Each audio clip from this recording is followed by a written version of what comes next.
Welcome sa Tinood Panaw, ang podcast nga walay halong filter o pinuod nga istorya. Diri, real stories, raw moments, and honest conversation. This is your space to listen, feel, and grow. Diri na sa among panaw. One truth at a time. Tinood na tinog. Tinood nga kasinatian, Tinood panaw. your unfiltered journey starts here. Welcome to Unfiltered Journey, the podcast where we break down the life behind social media standards. I'm Kai. Og ako si Hani. And today's episode dives into something we're all guilty of, curating ourselves online. Kabalawa mo, the perfect moments we choose to show versus the chaos happening behind the scenes. And to make this conversation even more real, nato isa ka special guest karon. Pinsa ka ha? Let's call up our student and all-around storyteller, Jophil. Hello. Hello. Hi, Hello, Kuya ladies. Jofil. Thank you for Hi. having me here. How are you? I'm quite ecstatic and somehow nervous kay tinuray naman daw ni. Maugid na mong gusto. Walay filters today. So, wala na ilangay. Ato nang sugdan ang mga pangutana. Saan ang mga pangutana? So, first, unsa ang post nga look effortless, but was it actually the opposite? Well, think about it. I think atong recent post na ko sa Instagram, I think you saw it last month. Yeah, you look cool on it. Yeah, when my photos when natong photo na ko nga I was in the lake. Lake Pinamaloy. It is 2 towns away from my town. And yeah, I took some photos there. Montage nga video about the place. Snaps about the water lilies and the trees. And yeah, it looks effortless, but the reality, the process of getting there is actually quite hard because I've encountered a lot, especially from traveling. Sa traveling palang daan, I spent 3 rides getting there. Grabe ba? Yeah. So, unsay may mo sa imong experience nga 3 rides? Imagine, guys, 3 Nag-commute rides. kapag yun ka, hago ka and ayo. it's 2 towns away from my town, so it takes a lot of effort yun getting there. Nagulan pa yun. And so, nag-commute ako, nag-bus, nag-tricycle, orela. Yeah, 2 rides of bus and then tricycle, orela. I didn't bother my papa and my brother to drive me pa kay.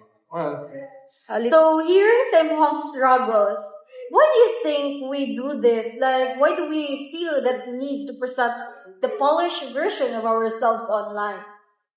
well, if you are in the business sense without, first impression really lasts. That's why we are taking the effort to present ourselves online in a polished way, especially if you're applying for a job, especially sa LinkedIn. Do you have LinkedIn? Yeah. Yes. So sa LinkedIn, you really need to present yourself proper, polished. How would companies hire you if you look unprofessional? Diba? Gali, I agree. And also it also depends really on your audiences, your followers. Kung sige ka na bitong kung sige type bitaw nila, because there are people na hindi sila ganahan raw because it destroys their bitong idealism of what is a standard in social Yes. media. So, it is really important for us to present ourselves online polishedly, right? So, Yeah. And kabalo ba mo si scary part? Kabalo ta nga murag Sama na. filtered or curated na siya.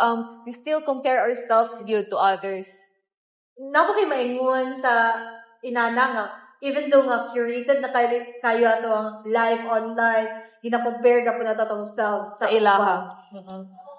I think, ang tungod manggod sa social media karon is that there are a lot of content creators who creates content that are really unrealistic and overrated. Kaya ito makita na to online, especially sa TikTok, what a perfect relationship should be, what a perfect lifestyle should be, what the acceptable standards of beauty should be.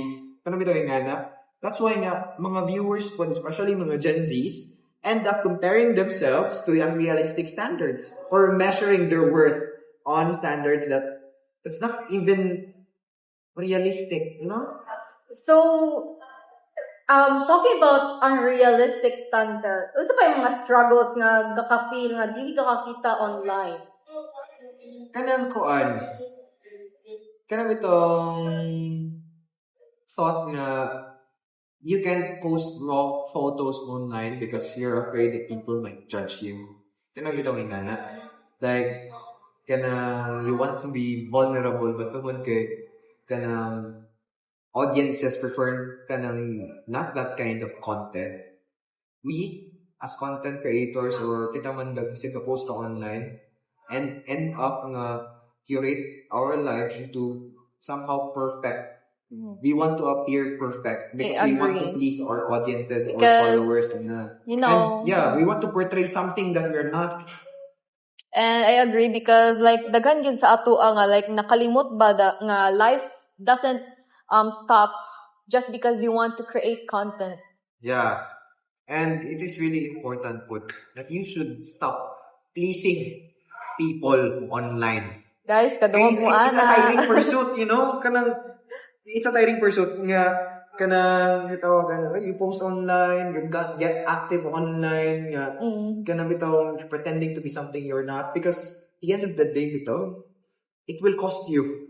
It might cost you your identity, your happiness, and also you'll end up comparing your life to others. And people should realize nga comparison is a thief of joy. It will bring you nothing but despair. Kadungog mo guys, mag 2026 na dili. Ayaw na pag don't be a people pleaser na. Charing. Okay, but this point we don't care kung unsa panay mo ang kuan diha. What we want is authenticity. How authentic you are. So, feeling nimo, Kuya Jofil, sa 2026, ready na ba ang mga tao or mga followers nimo nga makita ang mga raw, unfiltered ng mga posts? I think so because I post raw photos. Like, say mo mga na-post photo online. Mga epic fail, mga gifts ng mga binuang, Because we've been friends, right? We've been friends for a long time now. So, kamalagin mo sa kong gina-post. I'm an open book Tapos, also. isa sad, ang mga viewers nimo online, maka-encourage po na sa ilaha ba nga, like, dili tanan yun nga, like, ano na lang nato, i-filter na lang nato, right? Yeah. Kaya it's really a tiring pursuit. I tell you, according pa kay Dr. Libet, ano yun siya nga, spending your life trying to be something you're not, just to please people, is a tiring pursuit. Pero, naka-experience na baka nga, you take a lot of pictures, but isa lang mo ang natsadahan, nagikaili. Pleasant ang uban pictures. Kabalo naman siguro mo, Ana. Kabalo naman siguro, Ana. Diba, you were with me. Nag-travel ka og Claveria. I think nata sa Sapa ato, diba? Gaya. Ikaw Han, ako ang photographer nga pila ka take to, and for 25 takes, only one acceptable photo. Dahil kasi about na Benta ato. sa kadagan ako mag-take na photo sa imuha. Isa rin acceptable. Post. Kaya, kanang standard ko ba na dapat mo Full storage kay ko ato, isa rin na post. Kaya, wala ko dapat i-delete. Still on my phone. Kaya, the memories sa mga bloopers, mga to dito, mga binuang, mga now.